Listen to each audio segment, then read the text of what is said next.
Boa. Boa tarde, pessoal. Já é o segundo painel aqui que eu estou mediando hoje, então bem-vindos de novo. A gente vai falar sobre mobilidade urbana, né, e os impactos que isso tem na sociedade e no meio ambiente, né? Então, estou aqui com o Leandro, com o Fernando e com a Luciana. Queria que vocês se apresentassem rapidamente, só para a gente ter um tweet aí do histórico de vocês, para a gente começar o papo. Lu, começa? Tá bom, pode ser. Bom, boa tarde. Eu sou a Luciana Nicola, sou responsável pela diretoria de Relações Institucionais e Sustentabilidade do Itaú e responsável pela plataforma de mobilidade urbana, mais conhecido como Bike Itaú, desde a sua criação, que esse ano completa 11 anos de existência. É um prazer estar aqui com vocês. Bom, boa tarde, eu sou Fernando Martins, representando o iFood. Eu faço parte da área de inovação logística, mobilidade, e hoje também sou responsável por uma parte da área de experiência do entregador. Eu estou no iFood há 4 anos e meio e dentro aqui do nosso tema, muito conectado também com o que a Lu acabou de falar aqui. Eu tive o prazer de conceber o projeto iFood Pedal, que fez 2 anos esse ano. E a gente tem um enorme orgulho desse projeto. Acho que a gente pode bater um papo melhor hoje aí sobre isso. Boa tarde, meu nome é Leandro, sou o CFO da Tembice e é uma alegria muito grande para a gente estar nesse painel aqui com o iFood, com o Itaú, a Lu, na vanguarda aí da micromobilidade, desde lá de trás, tocando esse projeto junto com a Tembice e o iFood também como um novo parceiro. Para a gente é uma oportunidade única de compartilhar esse momento. Obrigado. Muito bom. A gente está numa região, América Latina, que representa muitas pessoas vivendo em cidades, né, muito urbana. E isso, naturalmente, traz uma idas e vindas, mobilidade mesmo urbana muito alta, né? Uma quantidade de pessoas e empresas com muitos negócios também, gerando, assim, muita mobilidade, ao mesmo tempo também muita poluição e muito impacto no meio ambiente, né? Luciana, eu queria ouvir de você, que está, como o Leandro muito bem colocou, aí na vanguarda de muitas iniciativas no que tange melhorar a mobilidade e, ao mesmo tempo, melhorar o impacto dessas micro e macro mobilidades no país e melhorar o ambiente com isso também. Então, eu queria que você trouxesse por que vocês olharam para isso e quais são as iniciativas que estão hoje presentes no portfólio de vocês. Isso é uma realidade, eu estou nas duas pontas, né? Então, como banco, acho que um dado interessante é que no ano de 2020 a gente estourou no número de carros usados vendidos no nosso portfólio no crédito de financiamento a veículos. O que a gente percebe é que com toda a questão da pandemia e toda a discussão hoje sobre o transporte público e as questões dos planos de incentivo do transporte público, tem uma busca pelo carro usado muito maior do que estava no passado, né? Então, isso é um dado preocupante quando a gente fala de um compromisso net zero, da gente descarbonizar principalmente a parte de veículos. Quando a gente começou há 11 anos atrás, foi pautado por uma agenda de sustentabilidade. A gente queria, para além do investimento social privado que a gente tem em educação, cultura, em outras causas, a gente queria ter um apoio do Itaú numa causa que mudasse o cotidiano das pessoas para atividades e comportamentos mais sustentáveis. Esse estudo passou por toda uma plataforma de estudo de cidades, né, porque eu acho que falar de mobilidade é falar sobre urbanização, é falar um pouco qual uso a gente tem hoje dos grandes centros urbanos, né? E a gente acabou olhando algumas coisas, mas o que mais destacou para a gente era a questão da mobilidade, né? Ou seja, a intensidade com que a gente tinha do crescimento do carro particular individual, que não era acompanhado na mesma velocidade que o transporte público, e todos os problemas já que trazia para as cidades, né? Na questão de trânsito, poluição. Então, a gente fez um grande estudo para entender qual era o impacto no ser humano quando a gente tinha essa tendência de deslocamento entre as pessoas. A gente apoiou um projeto inicial que foi no Rio de Janeiro, e O Rio até hoje é o melhor case, eu acho. A gente estava comentando um pouco antes de começar, que tem um indicador que a gente acompanha ali na ponta do lápis, que é o Viagem Bike Dia. E o Rio de Janeiro é o maior desse indicador no mundo. Não tem nenhum bike share que se compare.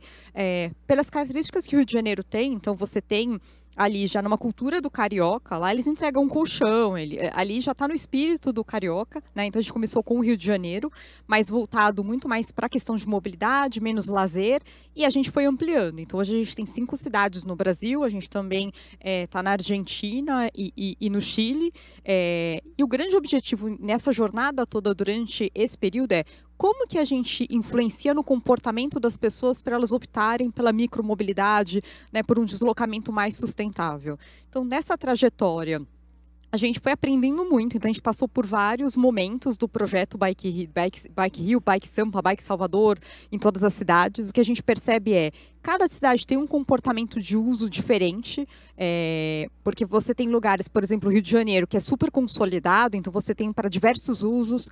Quando você vai, por exemplo, para um consórcio que a gente tem em Pernambuco, que envolve Recife, Jabotão dos Guararapes e Olinda, você tem muito mais concentrado no deslocamento de estudantes. Obviamente tem pessoas que usam para o trabalho, mas você vê uma dinâmica ali muito mais no entorno de locais de universidades e escolas. Quando você olha para Salvador, foi uma cidade que demorou bastante tempo para a bicicleta ser um modal complementar.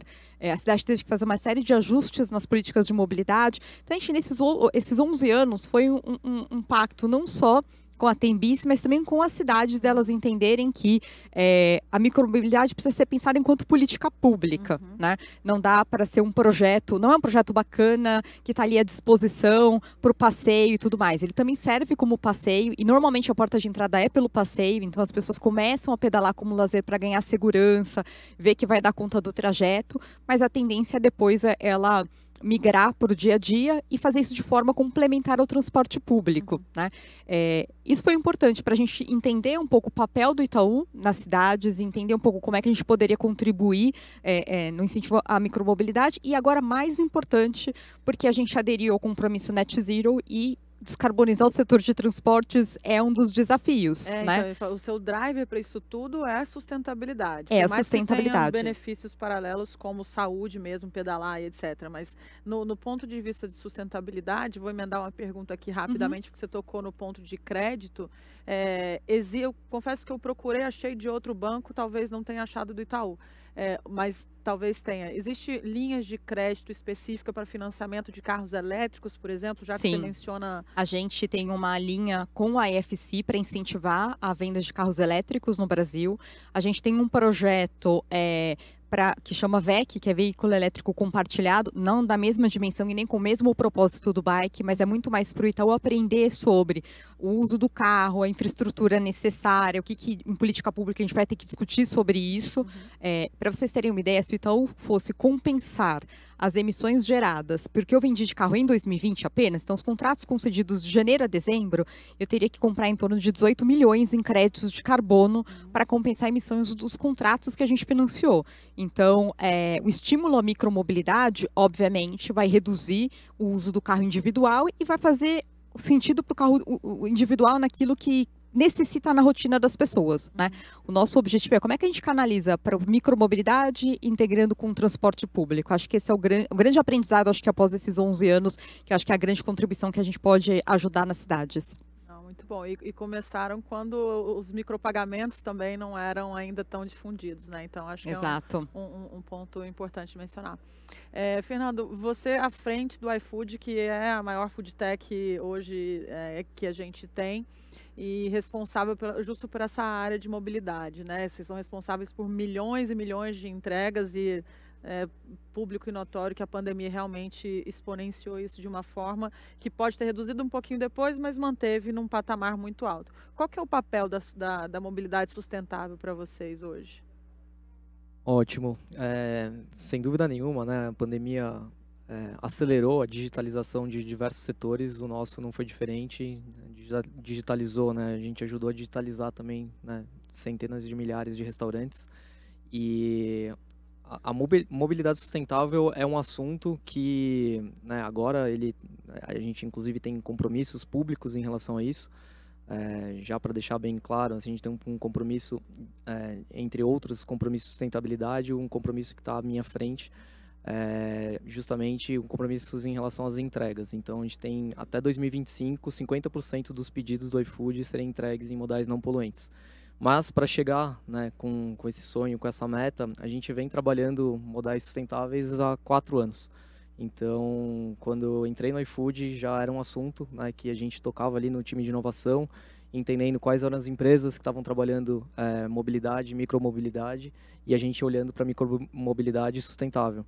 Então, putz, a gente conversou com diversas empresas, né, de bicicleta, de patinete, algumas empresas já, né, trazendo para o Brasil moto elétrica. E foi dessa forma, né, testando muito pequeno, né, a gente gosta de falar muito ali que a gente testa, gosta de errar, mas se for errar, erra rápido, até chegar num modelo junto à Tembici, né, e junto ao Itaú, da gente entender que de fato, amarrando as pontas e organizando direitinho, a gente conseguia oferecer bicicletas elétricas de extrema qualidade aos nossos entregadores por um valor extremamente acessível. Então, ele vai muito além da própria sustentabilidade do modal não poluente, né? A gente tem um projeto aqui de inclusão muito grande. A gente tem boa parte dos entregadores gerando a primeira renda através da bicicleta. E é um projeto super 360. O iFood Pedal, ele, né, tem um pilar da tecnologia da bicicleta elétrica, da gente trazer essa tecnologia para os entregadores a um preço acessível. Tem o pilar importantíssimo, né, por trás, por a gente ter essa proximidade e essa intermediação da Tembici, da gente poder trazer e conectar esses entregadores a cursos, a educação, a fechar gaps de ensino médio e tudo mais, e também pontos de apoio para esses bikers que estão na rua. Então, começamos pequeno, São Paulo, depois São Paulo e Rio, hoje a gente já está em 6 cidades e a gente planeja, de fato, expandir com muita responsabilidade para todo o Brasil, principalmente para as principais capitais. Isso foi a história, né, estudando algumas empresas de bike, depois patinete, e a gente entendeu que com a bike compartilhada, nas grandes cidades, esse é o modelo que a gente acredita. Ao mesmo tempo, né, a gente também entende que a bike ela vai garantir a entrega de pedidos que a gente, né, pedidos curtos, pedidos que são com um raio curto de entrega. A gente ainda tem pedidos que necessariamente precisam ser feitos de moto. E hoje, né, grande parte das motos, né, para não dizer a totalidade, quase a totalidade das motos são a combustão. Então, desde 3, 4 anos atrás, a gente conversa com N empresas e a gente encontrou algumas para a gente acelerar esse processo, né, de troca a combustão para a moto elétrica, entendendo sempre no fim, não somente a questão sustentável para o planeta, mas justamente também o bolso do entregador, né? Se esse financiamento dessa moto elétrica ficar, né, num valor ainda abaixo do que ele gasta com combustível, com manutenção, óleo, pneu, isso vai fazer com que no longo prazo ele entenda que o ganho líquido dele vai ser maior com uma moto elétrica do que com a própria moto a combustão, com financiamento e tudo mais. Então, são, né, um complemento de modais que vão fazer a gente chegar nessa meta, sem dúvida nenhuma. E a gente está só no começo. Com a bike e com o projeto do iFood Pedal, Itaú, junto com a Tembici, a gente já está um pouco mais à frente. A gente ainda precisa de um sistema muito mais articulado. A gente está falando de uma estruturação, né, nacional, eu acredito, para que a gente tenha diversas empresas com modais elétricos a um preço acessível. O carro vem reduzindo o preço, a moto vem reduzindo, mas ainda não é popular. E estrutura também, né? Porque a gente está falando também de recarga, né? Das baterias elétricas e etc. Acho que velocidade é um ponto, mas a recarga é mais sensível ainda, né? E é muito interessante a gente falar dessa sustentabilidade com o ponto de vista de entrega de serviço. Eu acabei que não me apresentei rapidamente, mas eu estou apresentadora da CNN agora, tem um programa chamado Projeto Upload que passa domingo à noite, e um dos que vem ainda nessa temporada, a gente vai falar justo de Smart Cities e sustentabilidade e esses carros elétricos, etc. E uma coisa que me chamou muita atenção, já dando um spoiler aqui do programa, é que a transição energética mesmo, da matriz energética e sai de carros a combustão para carros elétricos, ela ela passa pelo setor de serviço, não tem como fazer, até porque a gente começa ali para os carros elétricos hoje ainda é classe A, né? Você está falando ali de marcas de alto custo, as pessoas que têm que ter ali pelo menos, 300 a meio milhão de reais ou mais para gastar num carro, já do ponto de vista de carros de entrega de mercadoria, o last mile ali, né? De Mercado Livre, Magalu, enfim. E, obviamente, com vocês essa micromobilidade parece bem mais óbvia, né? E é, de fato, e que é muito importante que isso seja, que vire o dia a dia, as pessoas já comecem a pensar dali para frente, né? Do ponto de vista de mobilidade. E eu acho, Leandro, que você tem uma visão um pouco mais ampla disso tudo, né? Eu queria que você contasse para a gente, vocês que oferecem modais sustentáveis, como é que tem sido essa aderência? Pode pegar o recorte que você quiser de tempo e também quais são as evoluções ali no mercado que tem acontecendo que a gente devia ficar de olho. Primeiro, os nossos parceiros estratégicos aqui conhecem tanto do nosso negócio e compartilham o propósito e a crença que a gente tem, que é incrível ouvir os dois falando. Do ponto de vista de micromobilidade, e aí voltando no tempo como o Lu voltou há 10 anos, quando a gente faz um recorte de 10 anos atrás para hoje, a micromobilidade de bicicleta compartilhada, que é o modelo que a Tembici tem, cresceu mais de 400%. Então, basicamente, incipiente há 10 anos atrás e com o apoio do Itaú, do iFood e de outros parceiros, a gente tem crescido bastante nesse modal. Se a gente faz um recorte menor ainda, dentro da pandemia, é claro que o ano de 2020 foi fortemente impactado, as viagens caíram, o iFood começou a se destacar bastante utilizando o sistema para entregas, mas quando a gente compara 2021, de janeiro a outubro de 22 contra janeiro a outubro de 21, o sistema cresceu, naquele indicador que a Lu comentou, viagens por dia por bike, quase 30%. Então a gente vê que o compartilhamento de bicicleta é uma realidade e uma realidade crescente, né? Ainda mais agora com a bicicleta elétrica, que é a que está no nosso stand aqui embaixo, fica o convite para todo mundo passar lá e conhecer. Com a bicicleta elétrica, a gente consegue acessar um raio dentro da micromobilidade ainda maior. Então, se com a bicicleta pedal a gente mira ali 5, 6 quilômetros, com a elétrica facilmente você vence até 8 quilômetros, incluindo a diferença de altitude. No Rio de Janeiro, por exemplo, a diferença de altitude não é tão grande, mas aqui em São Paulo, de Pinheiros para Paulista, por exemplo, a bicicleta elétrica pode ajudar bastante. Acho que tem mais um ponto também para completar do que ambos comentaram, que é a acessibilidade do sistema. Então aqui a gente tem o caso típico onde um usuário do iFood pode utilizar uma mesma bicicleta durante um horário do dia, devolve a bicicleta no sistema e o usuário que a Lu descreveu de lazer, por exemplo, pode pegar aquela bicicleta e passear na orla da praia, por exemplo. Com isso, a gente acho que endereça uma provocação boa que você trouxe, que foi o custo do ativo elétrico, né?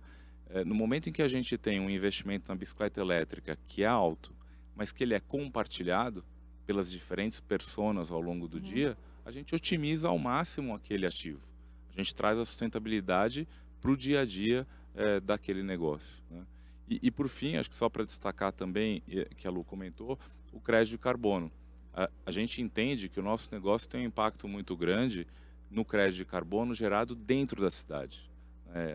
De acordo com as metodologias, a gente foi a primeira empresa de micromobilidade do mundo a vender crédito de carbono numa bolsa independente. E com isso, a gente abre as portas para que esse crédito de carbono seja gerado dentro da cidade, né? E não só no reflorestamento ou nas florestas, que também tem que ocorrer, mas aí o cidadão, de fato, pode ele, deixando de optar por um veículo a combustão e optando pela bicicleta elétrica, economizar, né, deixar de emitir aquele carbono, reduzindo o impacto no meio ambiente. Você acha que essa aderência maior também tem um recorte geracional aí? Se a gente está falando de uma geração que, além de tender a ser mais sustentável realmente, inclusive pressionar as companhias a serem assim, elas também têm um viés de menos ter, mas ter acesso a e não posse de, né? Você acha que vocês conseguem enxergar isso? A gente consegue, por diferentes pesquisas que a gente faz, acho que a Lu também pode compartilhar nessa resposta, acho que a diversidade é um ponto importante do sistema. A gente percebe que, especialmente onde existe uma infraestrutura cicloviária, as mulheres utilizam muito mais o sistema do que quando a gente compara com outras opções ou outros modais.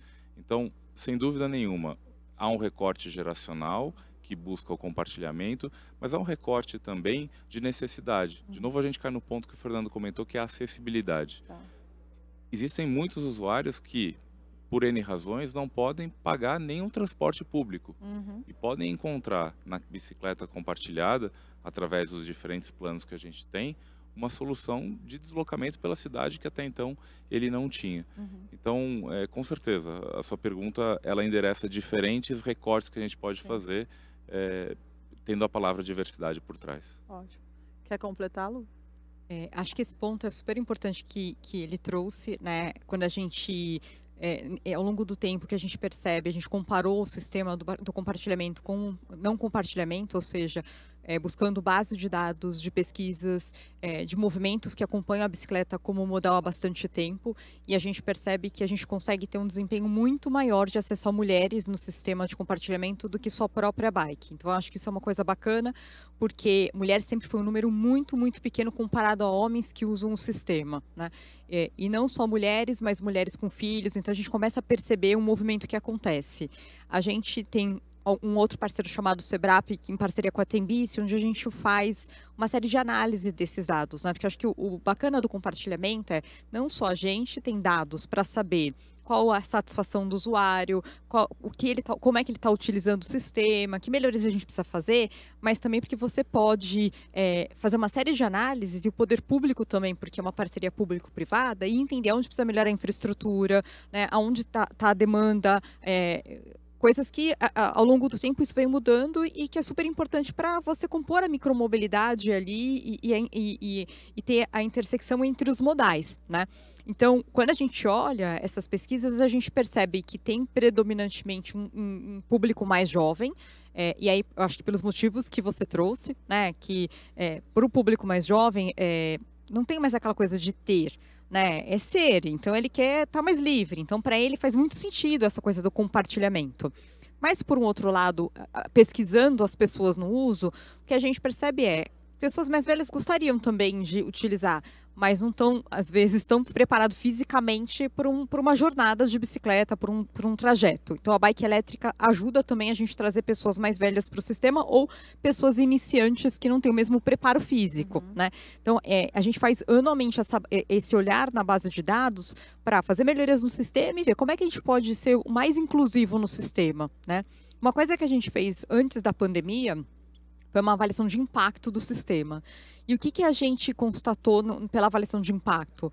Que isso, de fato, está ligado a uma questão de renda, né? Então, o que a gente percebe, e no começo do sistema não era isso, então tinha uma questão que as pessoas olhavam para a bicicleta e falavam, putz, mas será que isso é para mim? Será que eu tenho que abrir uma conta no banco? Então, a gente teve que fazer várias campanhas para as pessoas entenderem que aquilo era para todos, né? Porque tinha uma concentração de um pessoal de uma renda média alta. Hoje não, hoje já está mais distribuído, e quando a gente olha, uma pessoa, quando ela utiliza de forma complementar com o transporte público, ela acaba economizando no ano em torno de quase R$2.000, que para quem é baixa renda, isso é um valor relevante para que ele possa colocar em outras coisas, né? Outra coisa que a gente avaliou é o impacto que você tem ao utilizar a bicicleta também no seu deslocamento de forma transversal com o transporte público. Redução de doenças cardiovasculares, como diabetes, uma série de coisas. Vocês conseguem mapear isso? A gente contratou um instituto de pesquisa de avaliação de impacto, e aí qual é a correlação disso de economia no PIB com o gasto de saúde pública? Então a gente começou a olhar o impacto disso, e aí tem alguns impactos que você não consegue olhar tão diretamente numa avaliação de impacto, mas que a gente conseguiu evidências. Então, quando você deixa o seu carro em casa e começa a utilizar a bicicleta, você observa melhor o meio ambiente onde você está inserido. Então, você começa a ser um cidadão mais consciente com a cidade, em todas as formas, né? De entender uma apropriação do espaço público de forma mais devida, né? Porque quando a gente está no carro, fecha o vidro no ar-condicionado, a gente não tem muito, entende? Tem a falsa sensação de proteção, mas que quando você vai para bike é meio libertador, né? E eu acho que esse foi um dos pontos, assim, acho que a gente sempre teve amparados, esse sempre foi um diálogo que eu sei que o iFood faz também, que é chamar quem pedala no dia a dia para dialogar. Então a gente sempre teve cicloativistas nos ajudando nessa análise, né? Porque como banco, o nosso conhecimento hoje, após 11 anos, é melhor, mas era zero no começo, né? E é muito curioso essa parte que você coloca de você estar dentro do carro, você está protegido, porque justo a sensação é de que se você está fora, você está desprotegido. E é ao contrário, né? Porque quando você olha o índice de criminalidade com as pessoas que estão de bicicleta comparado com a de carro, é infinitamente menor, né? E um ponto que sempre os cicloativistas traziam é a bicicleta salva o planeta, salva as pessoas, porque é isso, você começa a se tornar um cidadão diferente, porque você está olhando para a cidade de forma diferente, você está gerando um outro impacto, que é um impacto positivo, né?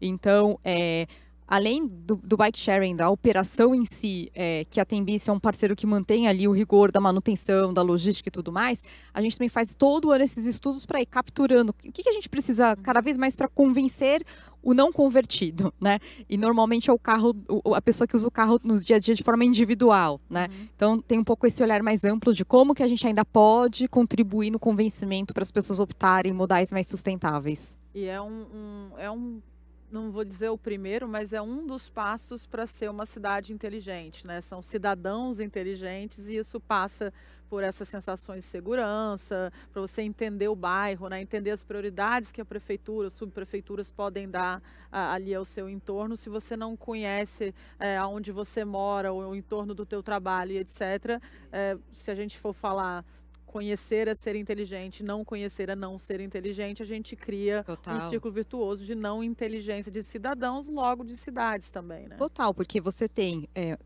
estimular a mudança do comportamento do cidadão, porque é esse cidadão que vai mostrar que tem uma demanda reprimida e é ele que vai nos ajudar a convencer o poder público a fazer políticas públicas mais adequadas para uma cidade inteligente.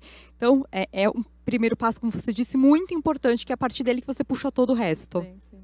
Quer completar? Só ia completar, que o início da fala ali, ele reflete totalmente também na base de entregadores e entregadoras, porque de fato no iFood Pedal, né, a bicicleta compartilhada, a gente tem em algumas praças 30, 40, às vezes 50% a mais de mulheres versus outros modais. Então aqui a gente de fato fala de inclusão, acessibilidade, né, e a diversidade, assim, é um modal democrático.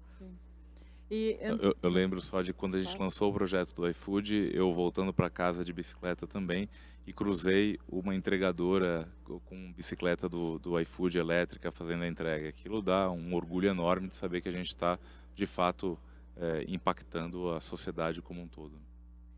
E como que, se a gente está falando ali, isso tudo influencia em marca, né? E percepção de marca também. Você teve um orgulho ali, provavelmente, porque você está envolvido no assunto de tal forma, e eu, sendo mulher, nada envolvida na operação, também, de certa forma, vejo isso. Então, e acho bom, assim como se eu fosse falar, sei lá, de Uber, eu acho que as mulheres que estão aqui, quando a gente entra num Uber e tem uma mulher dirigindo, a gente tem uma sensação de segurança maior, a gente fala, pô, que legal, isso tudo tem uma questão de posicionamento de marca, né? E olhando sobre esse ponto de vista de posicionamento de marca, como que, e os potenciais disso também, né, para business e para a sociedade, para o planeta, né? Como que entra a questão de financiamento? A gente tocou um pouquinho ali, Lu, mas eu queria que vocês, e o iFood também trouxesse um pouco de dados em relação a isso, porque ou as pessoas estão trocando, ou elas também estão trocando a combustão para elétrico, ou até por uma bike não elétrica, mas bike, ou elas estão iniciando por aí, logo também fazendo conta, e uma bicicleta normal é mais cara do que uma elétrica e tudo mais. Como é que vocês veem essa história do financiamento contribuindo para isso? No mundo, a gente acompanha isso há bastante tempo, porque quando a gente começou com a causa da bicicleta, a gente pensou muito em como influenciar também políticas públicas, né?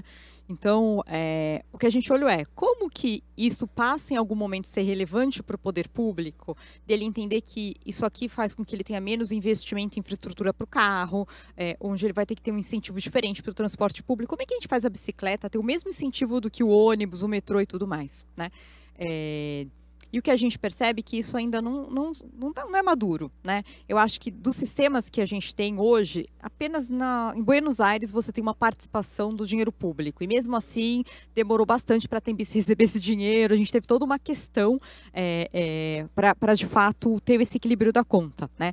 Então, hoje, o que a gente poderia dizer é que a receita do usuário, ela chega no máximo a 30%, dependendo da praça, onde, por exemplo, Rio de Janeiro, 30%, porque você tem ali um uso muito intenso, né? Mas ainda a verba do patrocínio, ela é super importante para manter um sistema como esse. Então, sem o Itaú, sem o iFood, não existe compartilhamento, porque você ainda não tem maturidade na política pública para o poder público poder destinar esse orçamento por um sistema público de compartilhamento. E, por outro lado, se você cobrar um preço que, de fato, não traga a inclusão das pessoas, você inviabiliza o sistema, né? Porque a bicicleta, ela tem que compensar. Se você for pagar o mesmo preço na bicicleta do que o Uber, aquele dia que tá chovendo, aquele dia que tá frio, aquele dia que eu tô mais arrumadinha, entende? Você sempre vai ficar em dúvida. Então, o principal atrativo é o econômico, né? Então, não tem hoje nenhum rearranjo financeiro que você faça que não seja ainda pelo patrocínio. E isso não é só no Brasil. Quando você olha todos os bike sharings, você tem sempre um sponsor, um patrocinador, que é o que mantém a conta, que é o que viabiliza para, de fato, as pessoas poderem usar a bicicleta compartilhada. Entendi. No caso do iFood, a gente acompanha uma evolução, né, do crescente dos modais não poluentes. E aí, para ter ideia em números, assim, o iFood faz hoje 60 milhões de pedidos mês, e a gente tem 40 mil entregadores hoje fazendo entregas em modais não poluentes, 40 mil de 200 mil. E para a gente chegar na nossa meta ali de 2025, a gente tem um longo caminho aqui com bike compartilhada, mas também, justamente por a gente ter pedidos com raios longos, a gente precisa também desse shift da moto elétrica para moto combustão. Desculpa, da moto combustão para moto elétrica. Dentro desses números, a gente olha muito para o indivíduo, né? Então, a gente também entende que, de fato, ele consegue ter acessibilidade justamente pelo que a Lu falou, por essas empresas estarem por trás, trazendo na ponta um preço extremamente acessível. Dentro do pedal, a gente tem hoje, desde o início, né, 24 meses atrás até hoje, 18 mil entregadores passaram pelo projeto. Hoje são mais ou menos 6 mil entregadores ativos. Então, a gente tem um longo caminho, quando a gente pensa nesses big numbers, em 60 milhões de entregas por mês, para a gente crescer, né, para conseguir chegar e ter, de fato, né, todo um sistema operacional de logística não poluente. Quer complementar? Eu ia responder a pergunta com uma perspectiva complementar ao que foi trazida, que é do próprio modelo de negócio da Tembici. Então, não sei se todos sabem, o Fernando e a Lu conhecem com certeza, mas o nosso modelo de negócio implica em a gente ter o CAPEX. Então, a bicicleta elétrica e pedal é um ativo de propriedade da Tembici. Então, quando a gente chega numa cidade, a gente oferece a solução completa, que é o ativo, a operação, como a Lu comentou, manutenção, logística, e o indicador de qualidade para o cidadão daquela cidade. É o pacote completo. Na América do Norte, na Europa, existem modelos onde, como a Lu comentou também, o poder público tem uma presença maior, às vezes até sendo detentor do próprio ativo. Então, para que esse modelo de negócio seja um sucesso, e até porque nas cidades da América Latina a gente sabe que o poder público teria menos dinheiro para comprar uma bicicleta, porque existem outras prioridades, a gente entende que o nosso modelo de negócio é vencedor. Também a Lu falou, Chile, Argentina, a gente está iniciando a operação agora em Bogotá também, são 3.300 bicicletas, também o Itaú como um dos patrocinadores. Dentro desse modelo de negócio, a relação B2B com parceiros como o iFood, como o Itaú, ela é fundamental. Projetos de longo prazo, contratos de longo prazo, como o que a gente tem com o Itaú, por exemplo, dão uma sustentabilidade financeira e um financiamento para a operação muito interessante. Ao mesmo tempo, a gente também tem acessado algumas linhas de financiamento ESG. Então, com o próprio Itaú e com alguns outros bancos, hoje a Tembici tem perto de 150 milhões de reais em diferentes operações ESG, muitas delas, inclusive, dando um rebate na taxa quando a gente performa aquele indicador ESG. Então, quando a gente monta toda a história do financiamento vindo através do cliente B2B, o financiamento, de fato, com o mercado de capitais em estruturas ESG, a receita de usuário, quando um de nós aqui vira um assinante da Tembici, e também a venda de crédito de carbono, que ainda que seja incipiente hoje, tende a ser uma fonte de financiamento ou de garantia muito interessante para futuras operações. Então, acho que nesse contexto a gente cria aqui um modelo de negócio que é sustentável e replicável. Eu ia até te perguntar isso, que você tocou no ponto de crédito de carbono. Você diz hoje que é uma linha de receita, mas ainda é baixa. Isso tem porque a demanda por comprar esses créditos ainda é baixa no Brasil, ou é alguma particularidade que está iniciando esse pedaço do modelo de negócio ainda? Quando a gente iniciou o processo de venda do crédito de carbono, apoiados aqui no Itaú como um grande parceiro, e no iFood também, várias discussões, e no IFC, o IFC é um acionista relevante dentro da Tembici, e a gente foi se inspirar neles na forma de fazer o processo mais à prova de bala possível. Então, auditoria, certificação, até que a gente pudesse fazer a venda desse crédito de carbono. Então, a venda que foi feita com a certificação da Verra, que dentro do mundo de crédito de carbono ela é bem reconhecida, de tal maneira que a gente fez essa primeira venda, a gente entendeu qual imposto que tem que recolher, como que transfere a propriedade do crédito de carbono da Tembici para o comprador. MVP feeling. MVP, exatamente isso, Steph. E aí a gente fez a roda girar e agora é um efeito de dar escala. A gente tem um acervo grande de crédito de carbono sendo auditado e certificado para que a gente possa muito em breve vender. E de novo, esse é um crédito de carbono que tem o diferencial de ser gerado na cidade, com aquele impacto, como a Lu comentou, na saúde das pessoas, na economia, na questão ambiental. Então ele tem uma pluralidade grande. Perfeito. Ô Lu, voltando para você do ponto de vista, a gente está falando aqui da sustentabilidade do negócio, você está dizendo que então não dá para ser feito ainda sem o financiamento, sem esse patrocínio, mas do ponto de vista de branding, a conta fecha, ou seja, se por algum acaso toda a estrutura, porventura, não funcionar e não se pagar e etc., do ponto de vista de branding, ainda faz sentido? Super faz sentido. Tá. Era uma coisa que no começo a gente tinha muita dúvida, então quando a gente começou com o bike, a dúvida é, vamos pôr o laranja ou não vamos pôr o laranja na bicicleta, né? Porque o laranja era uma cor a discussão toda da bike ser laranja a bicicleta precisa ter uma cor de destaque para ser uma questão de segurança para o usuário, né? E aí, olhando todas as paletas de cor, eu falei, gente, tá o laranja aí, tem que ser o laranja Itaú. E o marketing, não vai ser laranja, né? Porque pessoas morrem atropeladas com a bicicleta, né? Então, essa foi uma grande batalha no Itaú, no início do Bike Itaú, né? Pôr o laranja na bicicleta. Eu falei, tá bom, então a gente vai pôr a cor do concorrente. Não! Eu falei, então tem que ser o laranja, né?